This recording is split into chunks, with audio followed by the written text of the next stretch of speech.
मैत्रिणींनो, विजयाच रेसिपीज आणि गार्डनिंगमध्ये तुमचं स्वागत. चला, आज आपण बघूयात कवळ्याची झटपट होणारी भाजी. हे घेतलेलं आहे मी पाव किलो कवळं. त्यासाठी लागणारे साहित्य बघा: हिरवी मिरची आणि लसण. हे मी भाजून घेते चांगला, नंतर त्याला बारीक मिक्सरमध्ये बारीक करून घ्यायचे सांबार टाकून.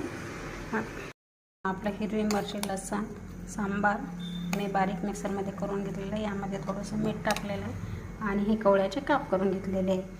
कढईमध्ये दोन उबळे तेल टाकून घेतलेले आहे. त्यामध्ये आपण सर्वप्रथम आता टाकूया मोहरी, त्याच्यानंतर जिरे.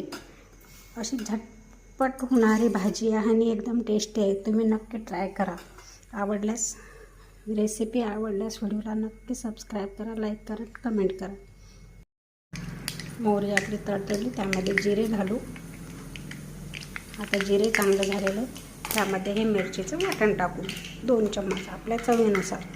म्हणजे जर जास्त तिखट भाजी आवडत असेल तर जास्त टाकावी. मी एवढे घातलेलं आहे. बस झटपट भाजी तयार होते. जास्त तिला म्हणजे कमी साहित्यात, जास्त साहित्य पण लागत नाही आणि एकदम टेस्टी भाजी होते. कारण आपण याच्यात परतून घेऊ. यामध्ये थोडीशी हळद घालू. हे बघा, यामध्ये थोडीशी हळद घालत आहे आणि आता आपण हे या वाटणात कापलेलं आपलं कवळं घालून देऊ. बघा, या वाटलेल्या वाटणात मी काप टाकले, चांगलं मिक्स करून त्यानंतर चवीनुसार मीठ टाकू आणि आता मंद गॅसवर पाणी न टाकता वाफेवर शिजू द्यायचा.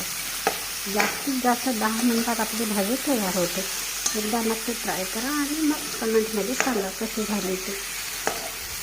खूप छान होते. व्हिडिओ आवडल्यास नक्की सबस्क्राईब करा. धन्यवाद. बघा मित्रांनो, आपली कवळ्याची भाजी तयार झाली. व्हिडिओ आवडल्यास नक्की लाईक करा, सबस्क्राईब करा. व्हिडिओ पाहिजे. धन्यवाद.